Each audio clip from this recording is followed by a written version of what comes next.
Hazel Coleman's heart stuttered as Jackson Reed, her boss and owner of Reed Enterprises, leaned closer across the candlelit table. The exclusive rooftop restaurant overlooking Manhattan twinkled with city lights that reflected in his steely blue eyes. His voice dropped to a whisper that sent shivers down her spine. "Pretend you're my wife tonight," he said, his confident tone leaving no room for argument. "Just for this dinner. But I have only one rule that you must follow, and it's non-negotiable." Hazel's mouth went dry. 3 hours ago, she'd been hunched over spreadsheets in her cubicle, preparing for tomorrow's board presentation.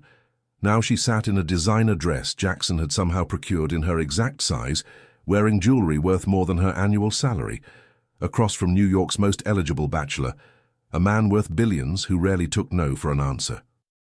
"I don't understand," Hazel said, fidgeting with the unfamiliar weight of the diamond bracelet on her wrist. "Your wife?" "Mr. Reed, I'm your financial analyst, not an actress." His expression remained unreadable as he sipped his whiskey. "My grandfather's business partners are arriving in 5 minutes. They're old-fashioned Japanese businessmen who believe family enterprises should be run by family men. I've been trying to secure this deal for 2 years." He leaned forward. "If they think I'm a devoted husband, it'll seal the partnership worth hundreds of millions." Hazel took a deep breath. At 28, she'd spent 6 years climbing the corporate ladder at Reed Enterprises, determined to prove herself in a male-dominated field. Jackson Reed barely knew she existed, until today when her supervisor fell ill, thrusting her into the spotlight for the quarterly report presentation. "And the rule?" she asked, her voice steadier than she felt. Something flickered in Jackson's eyes. "The rule is simple, don't fall in love with me." A surprised laugh escaped her. "That won't be a problem, Mr. Reed." His smile didn't reach his eyes. "Good. Because I've seen what happens when people confuse business with pleasure. It always ends badly." He glanced toward the entrance. "They're here. From this moment on, you're Hazel Reed, my devoted wife of 2 years. We met when you consulted on a project for my company, a whirlwind romance." Very private ceremony in the Maldives. Before Hazel could process the absurdity of the situation, Jackson was standing, greeting 3 distinguished Japanese businessmen. His hand found the small of her back, guiding her forward. His touch was firm, possessive, a perfect act for their audience. "Gentlemen, I'd like you to meet my wife, Hazel." The evening blurred into a haze of polite conversation, exquisite food, and the constant warmth of Jackson beside her.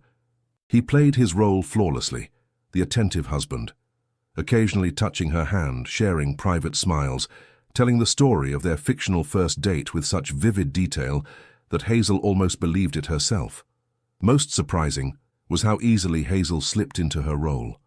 Perhaps it was her business degree, or perhaps it was the way Jackson looked at her, as if she truly mattered.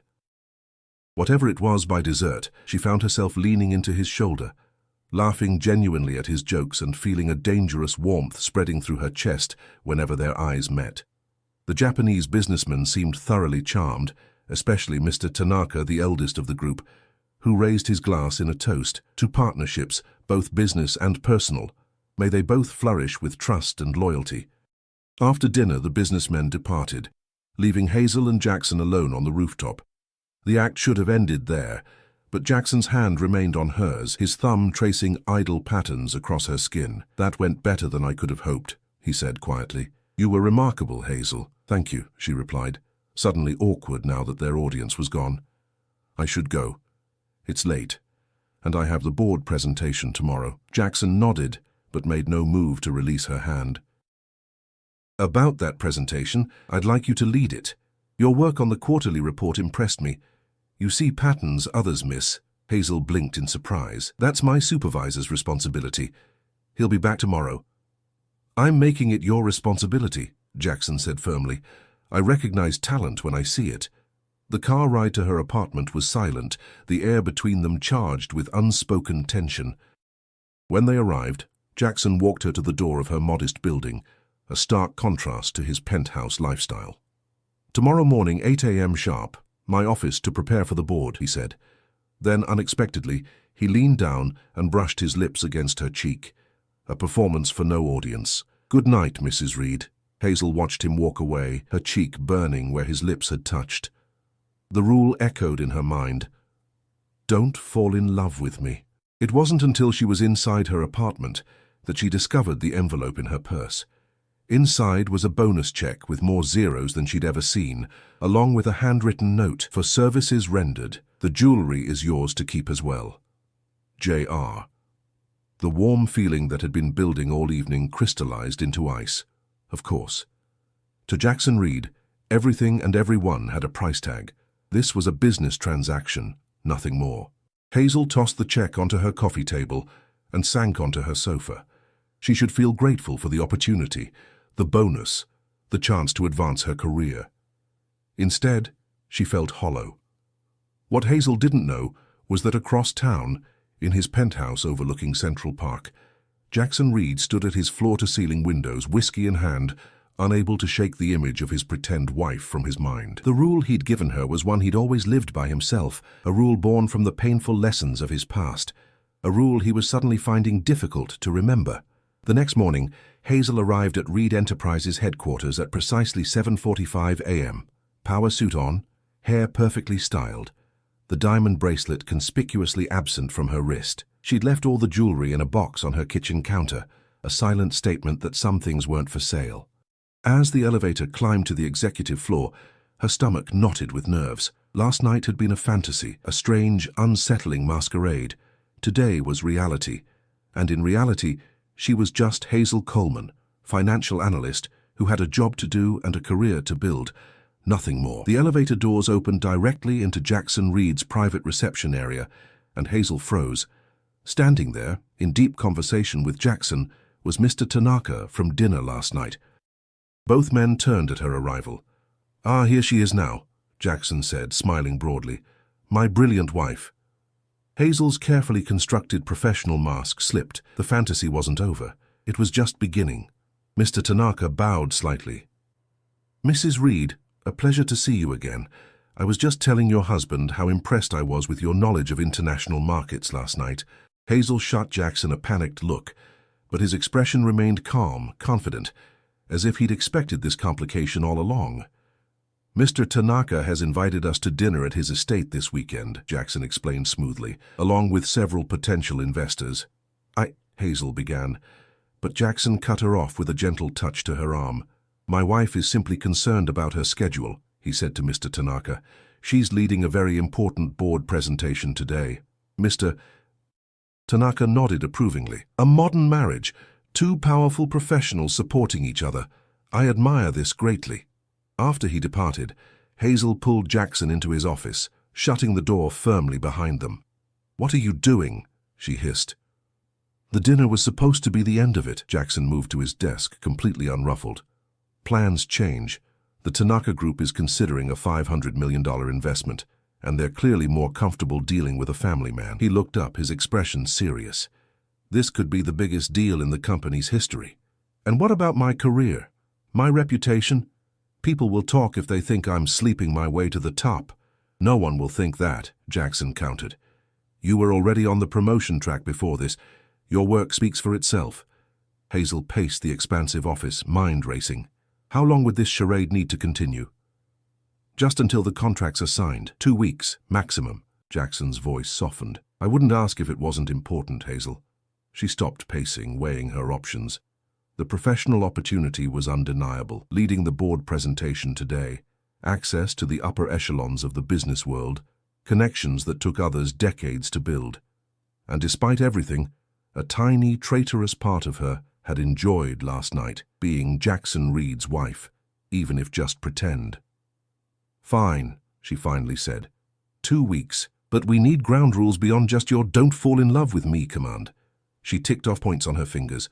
1, my work comes first. 2, no more surprise kisses. 3, I want a promotion, real one, not just playing dress-up for investors. A slow smile spread across Jackson's face, and for the first time it reached his eyes. "You're negotiating with me? Bold move, Coleman. Is that a yes or no, Mr. Reed?" He extended his hand. "Deal." As they shook hands, neither of them noticed Jackson's assistant standing in the doorway, eyes wide, having heard enough to form all the wrong conclusions. By lunchtime, whispers had spread throughout Reed Enterprises. The Ice King had secretly married a junior analyst from finance. The truth was far more complicated and dangerous than office gossip could imagine, because despite their agreement, the rule was already beginning to crack. By Friday afternoon, Hazel's life had transformed into an elaborate performance she barely recognized. Her board presentation had been a resounding success, earning her admiring glances from executives who'd previously overlooked her.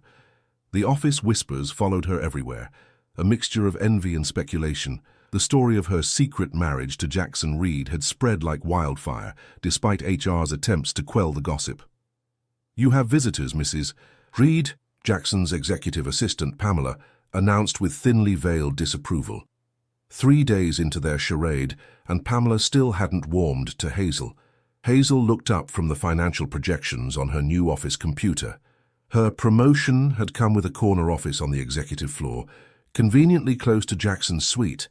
"I don't have any meetings scheduled," she replied, glancing at her calendar. "They're not on your schedule," Pamela's lips pursed. "It's your parents." Hazel's blood ran cold. Her parents? The door opened before she could respond, revealing her mother's beaming face and her father's bewildered expression. "Surprise!" Barbara Coleman rushed forward, enveloping Hazel in a cloud of floral perfume and questions. "Why didn't you tell us you got married? And to Jackson Reed, of all people. We had to find out from Betty Miller, who saw it in some society column online." "Mom, Dad, I can explain," Hazel began, but her father cut her off. "Your mother insisted on coming immediately. Packed us up and drove straight from Connecticut." Thomas Coleman looked around the plush office. "Executive financial strategist?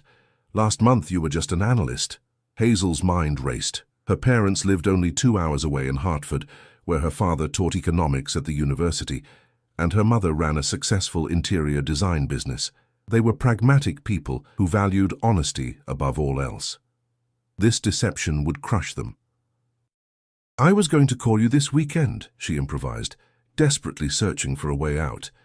"It all happened so fast." Barbara clasped her hands together. "A whirlwind romance, just like in the movies." The office door opened again, and Jackson appeared, his timing impeccably awful. He froze momentarily upon seeing Hazel's parents, then smoothly transitioned into the role of doting husband. "You must be Barbara and Thomas," he said warmly, stepping forward to shake hands. "Hazel speaks of you constantly. I'm sorry we haven't met until now." Barbara practically glowed. "The apology is ours. We should have invited you to dinner ages ago, but Hazel never mentioned she was dating her boss." "I like to keep my personal life private," Hazel said weakly. "Understandable," Jackson agreed, placing his arm around her waist with practiced ease. "We wanted to enjoy our newlywed bubble before making announcements." Thomas narrowed his eyes, his professor's gaze scrutinizing. "Pretty unusual to keep a marriage secret from your own parents." An uncomfortable silence fell. Hazel could feel her carefully constructed world beginning to crumble. "Actually," Jackson said, his voice taking on an unexpected vulnerability, "that was my fault. My last relationship ended, painfully, when the media attention became too intense. I wanted to protect Hazel from that scrutiny for as long as possible." The sincerity in his voice surprised Hazel. She knew Jackson's engagement to socialite Victoria Huntington had ended badly 3 years ago, but he never discussed it. His pain seemed genuine. Thomas's expression softened slightly. "I suppose I can understand that. The media can be vultures. Why don't we all have dinner tonight?" Barbara suggested brightly. "We're staying at the Plaza. We could celebrate properly." Hazel shot Jackson a panicked look, but he was already agreeing enthusiastically. "We'd be delighted." 7 o'clock? After her parents left, Hazel collapsed into her chair. "This is spiraling out of control." Jackson perched on the edge of her desk. "It's one dinner. They seem lovely." "They are lovely," Hazel snapped, "which is why I hate lying to them. And what happens when our marriage conveniently ends after your business deal?" A shadow crossed Jackson's face. "We'll cross that bridge when we come to it." He stood to leave, then hesitated.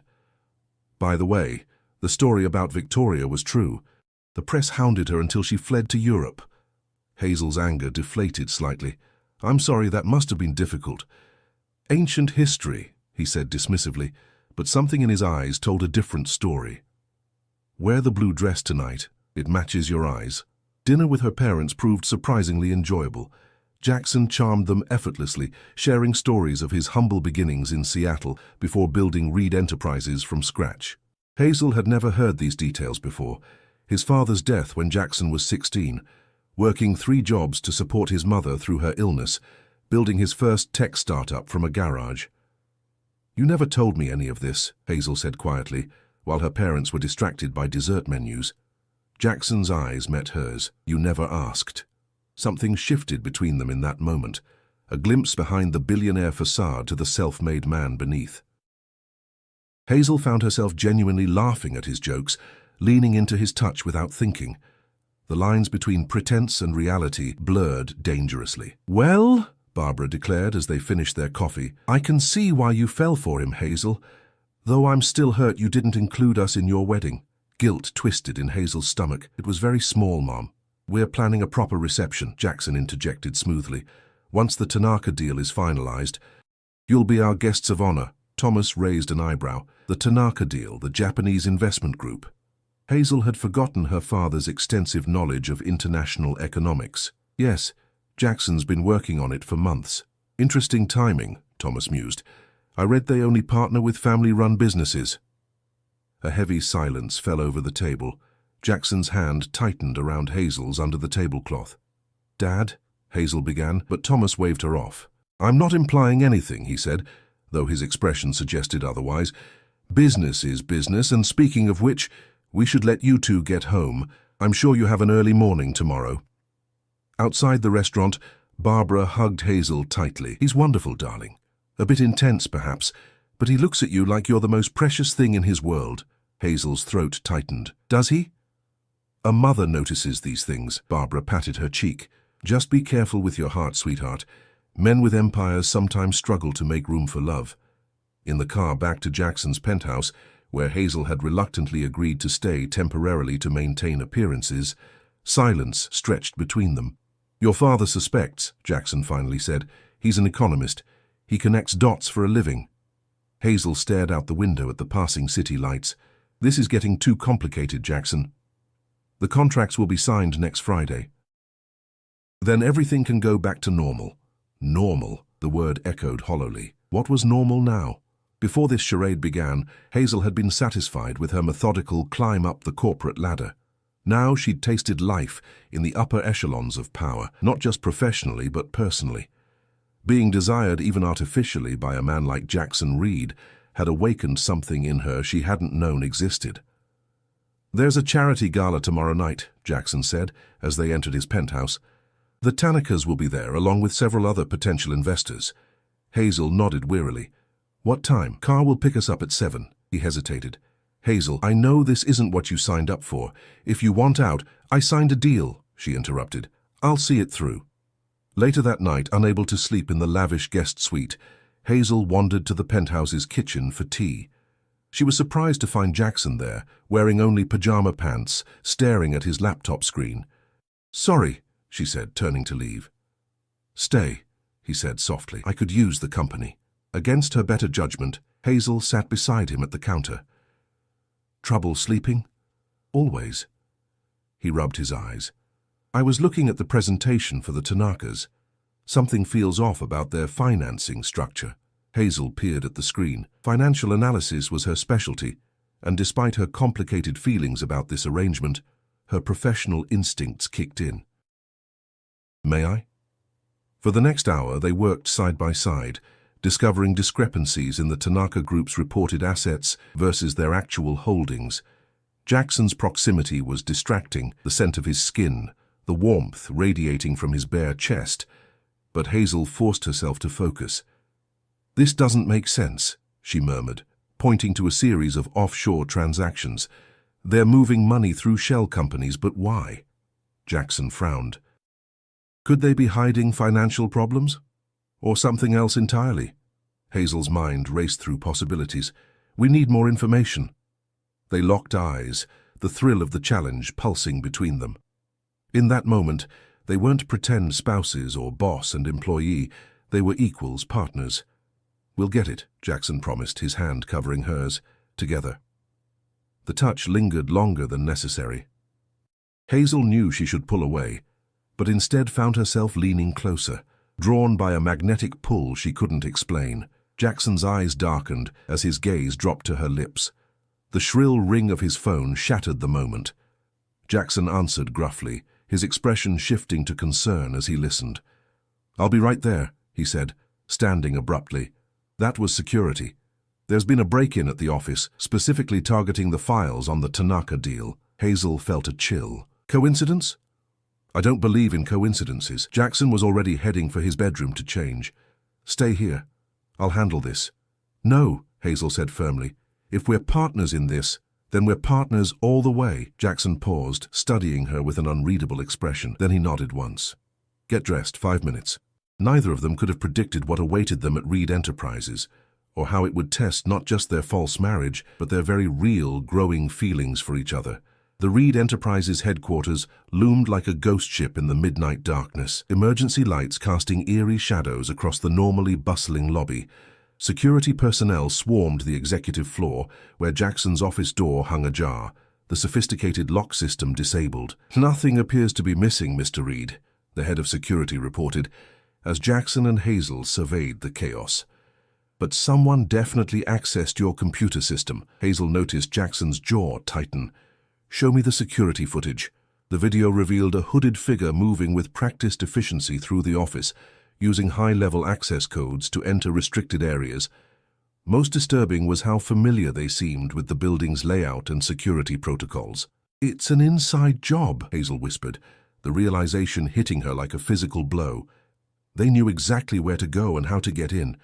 Jackson's expression hardened into something dangerous. "I want a list of everyone with executive access, and I want the Tanaka files secured in an offline location immediately." As the security team dispersed to follow his orders, Jackson pulled Hazel into an empty conference room, closing the door behind them. "This changes everything," he said, his voice low and urgent. "If someone's targeting the Tanaka deal, it could be corporate espionage, or worse." "You think the Tanakas are behind this?" Hazel asked, mind racing through the financial discrepancies they'd discovered earlier. Jackson ran a hand through his disheveled hair. "I don't know, but I can't ignore the timing. First we find irregularities in their finances, and hours later someone breaks in targeting those specific files. We need more information before jumping to conclusions," Hazel cautioned, her analytical mind taking over. "Let's look at who benefits if the deal falls through." They spent the remainder of the night in a secure room, creating a complex web of competing interests and rival companies. By dawn, they had narrowed the list of potential suspects to 3. Venture Tech, Reed Enterprises' main competitor, Harold Winters, a board member who had vocally opposed international expansion, and the Tanakas themselves, whose financial maneuvers suggested potential desperation beneath their veneer of prosperity. Exhausted, Hazel leaned back in her chair, rubbing her tired eyes. "What do we do now?" "We continue as planned," Jackson decided after a moment's thought. "The charity gala tonight is our chance to observe the Tanakas up close, maybe get some answers. If they're involved, they might reveal something under pressure. And if they're innocent," his eyes met hers, "then we're still in danger because someone else is trying to sabotage this deal." They returned to Jackson's penthouse as the city awakened, both too wired to sleep despite their exhaustion. Hazel showered and changed into fresh clothes. Her wardrobe had mysteriously expanded to fill a section of Jackson's guest closet, while Jackson made urgent calls to increase security. When she emerged, she found him on the balcony, staring out at the Manhattan skyline. The morning light softened his usually sharp features, revealing the weight of responsibility he carried. "You never stop, do you?" she asked, joining him at the railing. He glanced at her, a wry smile touching his lips. "Can't afford to. Even billionaires need rest, especially billionaires." His expression turned serious. "The more you build, the more you have to lose." Something in his tone made Hazel pause. "Is that why you created your rule? Don't fall in love with me?" The question hung between them, more intimate than she'd intended. Jackson's gaze returned to the skyline. "My father died when I was 16. Heart attack, right in the middle of a board meeting. He'd built a modest construction company, worked himself to death for it." Jackson's voice was distant, as if reciting someone else's story. "My mother fell apart.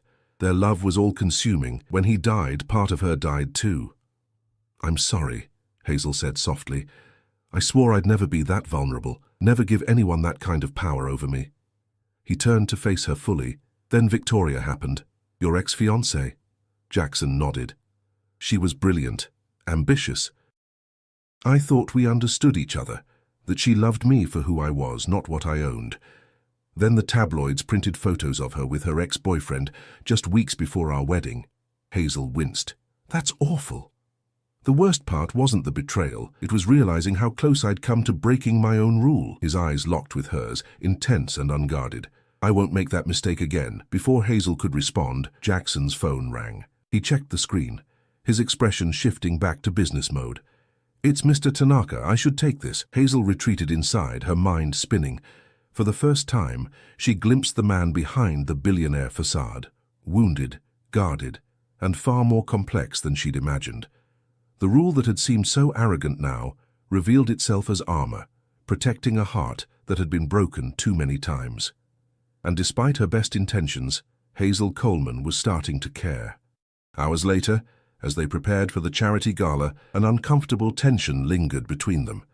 Jackson had been distant since their morning conversation, burying himself in work, while Hazel coordinated with security to discreetly investigate the break-in. You look beautiful, Jackson said as Hazel emerged from the guest room in a shimmering silver gown. Thank you. She smoothed the fabric nervously. What's our plan for tonight? Mr. Tanaka seemed genuinely concerned about the break-in when I spoke with him. Either he's an excellent actor, or he's not involved. Jackson adjusted his bow tie. His son, Kenji, will be attending tonight. He's been overseeing their international investments, including our deal. I'll see what I can learn from him, Hazel offered. People tend to underestimate women in evening gowns. Jackson's lips curved into a genuine smile. Not if they have any sense. The charity gala was held at the Metropolitan Museum of Art. The historic building transformed into a glittering wonderland of champagne fountains and ice sculptures. New York's elite mingled beneath priceless artworks, their jewelry rivaling the exhibits in splendor. Hazel felt eyes on them the moment they entered, Jackson's hand possessively at the small of her back. Being Mrs. Reed meant being the focus of attention, some curious, some envious, some calculating. Jackson, there you are, called a silver-haired man Hazel recognized as Harold Winters, the board member who opposed the Tanaka deal. And this must be the bride we've all heard about. His smile didn't reach his eyes as he kissed Hazel's hand. Quite the whirlwind romance from what I hear. When you know, you know, Jackson replied smoothly, drawing Hazel closer. Indeed. Winters' gaze sharpened. I was surprised to hear about the office break-in. Anything missing? Nothing important, Jackson lied. Just a random incident. Curious timing with the Tanaka contracts nearly ready. Winters swirled his champagne. Speaking of which, I hear there are some irregularities in their financing. Hazel felt Jackson tense beside her. How could Winters know about the discrepancies they'd only discovered last night? Everything's proceeding as planned, Jackson replied neutrally. If you'll excuse us, I see the Tanakas have arrived.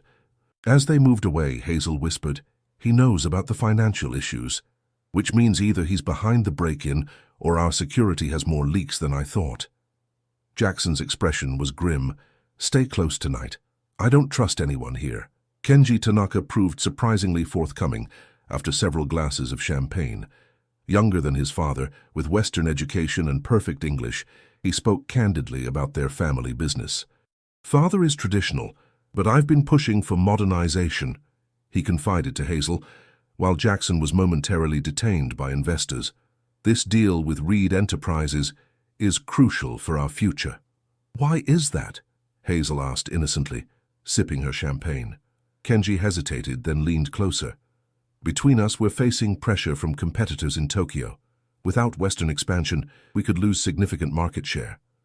That sounds serious. It is. But your husband's company offers exactly what we need, technology innovation coupled with financial stability. He studied her with newfound interest. Father was impressed by your financial acumen at dinner. Perhaps you could review some proposals I've developed. I'd be happy to, Hazel replied, seeing an opportunity. When were you thinking? Tomorrow morning. I could bring them to your office. Before Hazel could respond, a commotion erupted across the ballroom. She turned to see Jackson confronting a striking blonde woman, their body language tense and hostile. "Ah, Victoria Huntington," Kenji observed. "Your husband's ex. This should be interesting." Hazel's stomach dropped as she recognized the woman from tabloid photos, tall, aristocratic, with the confidence of old money. Jackson's former fiancée had returned to New York. Making her excuses to Kenji, Hazel moved quickly to Jackson's side, arriving in time to hear Victoria's cultured voice dripping with disdain. "Marriage? Really, Jackson? We both know you're incapable of actual commitment." Jackson's face was a mask of controlled fury. "What are you doing back in New York, Victoria?" "Business," she replied vaguely, her gaze shifting to Hazel. "And this must be the lucky bride, enjoying your time as Mrs. Reed? However long it lasts." "Indefinitely," Hazel replied with more confidence than she felt, slipping her arm through Jackson's. "I'm Hazel." "Charming." Victoria's smile was arctic. "Did he tell you about us, Hazel? About how he chose his precious company over me? How he buried himself in work rather than face his feelings?" Jackson's jaw tightened. "You chose someone else, Victoria. Let's not rewrite history." "Because you were never there." Victoria's composure cracked momentarily. "I was alone, Jackson. Always alone." Something flickered in Jackson's eyes. Pain, regret? Hazel couldn't be sure. Then his walls slammed back into place. "That's ancient history. If you'll excuse us, my wife and I have guests to attend to." He guided Hazel away, his grip on her waist almost painful. "Are you okay?" she asked once they were alone in a quiet alcove. "Fine," he said curtly, but his eyes were stormy. "I didn't expect her here." "She still has feelings for you," Hazel observed, surprised by the twinge of jealousy the realization provoked. Jackson laughed bitterly. "Victoria has feelings for what I represent. Power, wealth, status. She never loved me." "I'm not so sure," Hazel said softly. "People hurt the ones they love when they feel neglected." His eyes snapped to hers. "Whose side are you on?" "Yours," she replied simply. "Always yours." Something shifted in his expression, vulnerability replacing anger for a fleeting moment.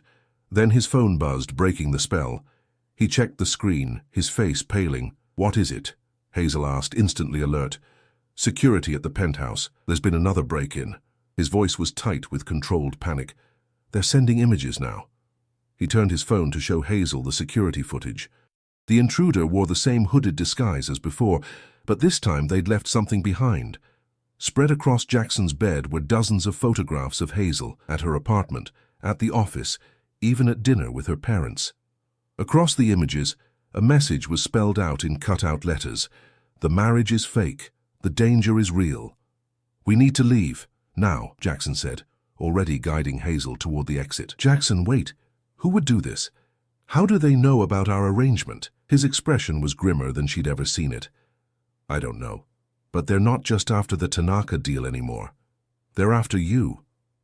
As they rushed toward the exit, neither noticed Victoria watching them intently from across the room, phone in hand, a calculating smile playing on her perfect lips. The safe house was a luxury apartment in Brooklyn Heights, unmarked, unregistered, and unknown to anyone but Jackson and his most trusted security team. As dawn broke over the Manhattan skyline, visible through bulletproof windows, Hazel paced the living room, anxiety coursing through her veins. "I should call my parents," she said, breaking the tense silence. "They'll worry if they see anything on the news." Jackson looked up from his laptop, eyes shadowed from a sleepless night. "Use this," he said, handing her a secure phone. "No more than 2 minutes. Don't tell them where we are." The conversation with her mother was brief and carefully worded. Yes, she was safe. No, she couldn't explain right now.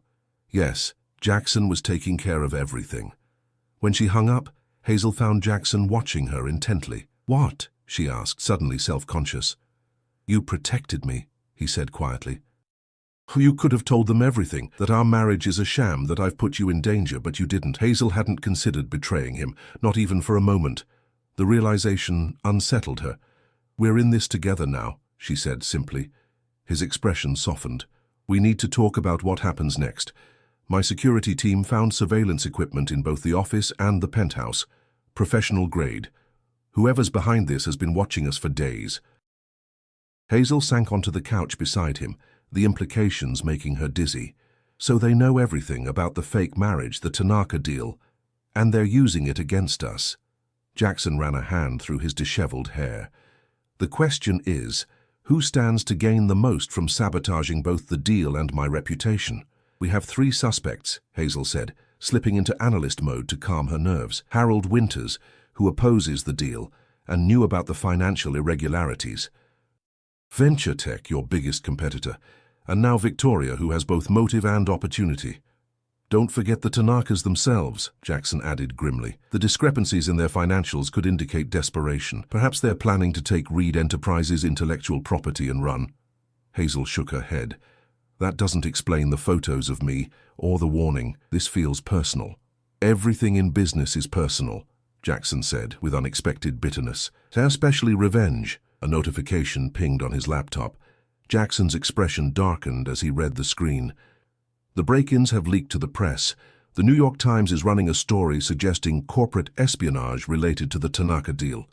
He scrolled further, his face paling, and page 6 has photos of us fleeing the gala, with speculation about trouble in paradise for New York's most secretive power couple. Hazel's stomach churned. This is spiraling out of control. I'm ending it, Jackson said decisively, closing his laptop. I'm calling off the Tanaka deal. What? Hazel stared at him in disbelief. You can't. You've worked on this for 2 years. It's not worth your safety. His voice was steel, his decision clearly made. I'll issue a statement citing security concerns, protect our intellectual property, and take the financial hit. The intensity of his gaze made Hazel's heart stutter. This wasn't the calculating businessman speaking. This was a man protecting someone he cared about. The realization hit her like a physical blow. You'd sacrifice the deal for me. Something vulnerable flashed in Jackson's eyes. Some things matter more than business, Hazel. The air between them crackled with unspoken emotion. Hazel found herself leaning toward him, drawn by a force beyond rational thought. Jackson's hand came up to cradle her face, his touch feather-light, questioning. The shrill ring of the secure phone shattered the moment. Jackson answered, his expression quickly shifting to confusion, then alarm. When? He demanded, standing abruptly. Send everything to my secure server. He hung up, turning to Hazel with renewed urgency. That was my head of cybersecurity. They've traced the surveillance equipment purchases to a shell company registered to Harold Winters. Winters? Hazel's mind raced. The board member who opposed the Tanaka deal? And who's been trying to force me out for years? Jackson was already typing furiously on his laptop. He's been accumulating Reed Enterprises stock through dummy corporations. If the Tanaka deal fails and our stock plummets, he could stage a takeover, Hazel finished, the pieces clicking into place. But why target me specifically? Jackson's expression darkened. Because you're my perceived weakness. Winters has always believed emotions cloud business judgment. He looked up, a dangerous gleam in his eyes. He's about to learn how wrong he is. For the next hour, they worked side by side, Hazel's financial expertise complementing Jackson's strategic mind, as they developed a counter-move that would protect both the company and themselves. Their plan was daring, requiring perfect timing and complete trust, neither of which seemed in short supply between them anymore. There's just one problem, Hazel said as they finalized the details. This plan depends on our marriage being real, at least legally. Otherwise, the stockholder protections won't apply. Jackson's gaze met hers, steady and certain. Then let's make it real. Hazel's heart stopped. What? Not permanently, he clarified quickly. Just legally, temporarily. Enough to enact the stockholder protection clauses and outmaneuver Winters. Oh! The disappointment that washed through her was irrational, unwanted but undeniable. Of course. Jackson studied her face, something unreadable in his expression. Unless... The word hung between them, charged with possibilities neither dared voice. Before Hazel could respond, Jackson's phone rang again, Kenji Tanaka requesting an urgent meeting. Despite the risk, they agreed to meet him at a neutral location, a private room in a high-security hotel where Jackson kept a permanent reservation for delicate negotiations. Kenji arrived alone, visibly agitated.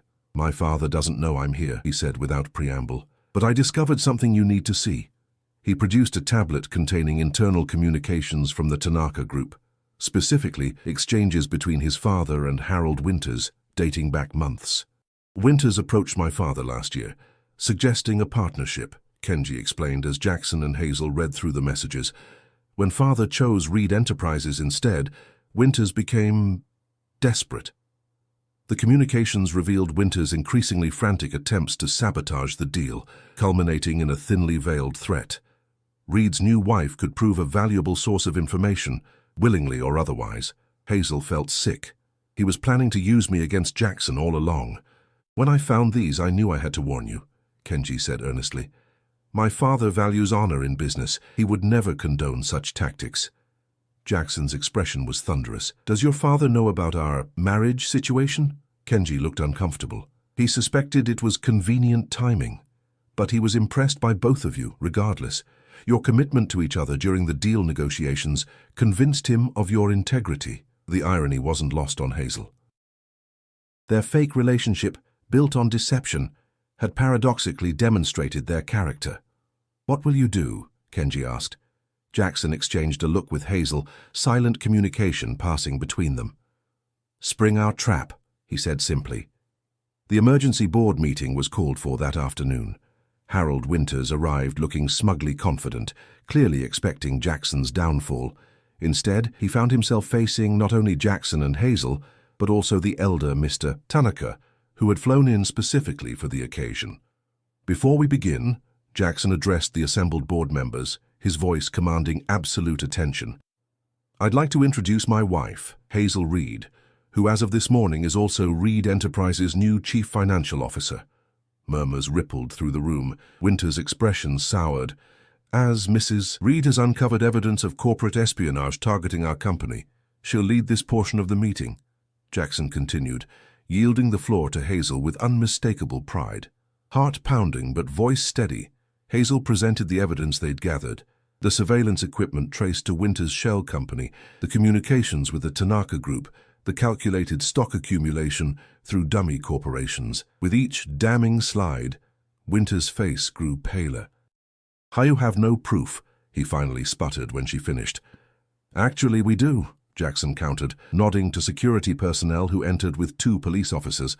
The NYPD's Financial Crimes Division has been building a case against you for months.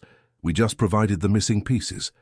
As Winters was escorted out, shouting threats and accusations, Mr. Tanaka approached Jackson and Hazel. His weathered face creased in a smile that reached his wise eyes. Most impressive, he said with a slight bow. You work together as true partners should. Thank you, Mr. Tanaka, Hazel replied, surprised when Jackson's arm slipped around her waist. No audience required the gesture now. I look forward to finalizing our partnership tomorrow, Mr. Tanaka continued. A union between our companies built on mutual respect, just as your marriage clearly is. Guilt twisted in Hazel's stomach. The deception had served its purpose, but the lies left a bitter taste. As soon as they were alone in Jackson's office, she voiced her discomfort.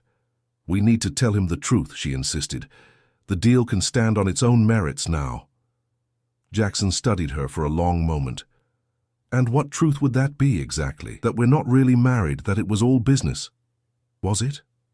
His voice softened as he stepped closer. Just business. Hazel's heart pounded as he took her hands in his. Jackson, my rule was stupid, he said quietly. Her defense mechanism born of fear. Because the truth is, Hazel Coleman, I've been falling for you since you stood in my office, arguing for a promotion while accepting a fake marriage proposal. A startled laugh escaped her. That's not very romantic. I'm not a romantic man, he admitted. I'm demanding and difficult and married to my work.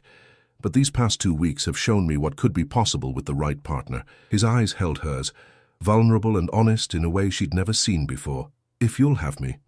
What about your rule? She whispered, hardly daring to believe this was real. A smile touched his lips. Some rules are meant to be broken. When he kissed her, it wasn't for show, wasn't part of any pretense or business arrangement. It was real, tender and passionate and full of promise. 6 months later, Hazel stood on the balcony of their Maldives villa, watching the sunset paint the ocean in fiery hues. The Tanaka deal had transformed Reed Enterprises, And under Hazel's financial leadership, the company had expanded into new markets with unprecedented success. But more importantly, she and Jackson had built something neither had believed possible, a partnership of equals in business and in life. "Penny for your thoughts, Mrs. Reed," Jackson asked, joining her at the railing. Hazel smiled at the gold band on her finger, a symbol of their real wedding 3 months ago, intimate and genuine with her parents beaming in the front row. "I was just thinking about your rule," she teased, turning in his arms. "Don't fall in love with me." "Worst rule ever," he murmured against her lips. Completely unenforceable. As the sun dipped below the horizon, Hazel reflected on the strange, twisted path that had led them here, a pretend marriage that had revealed their true selves, a business arrangement that had opened their hearts, and a simple rule meant to protect that had ultimately been the key to their happiness when broken. Some risks, Hazel had learned, were absolutely worth taking,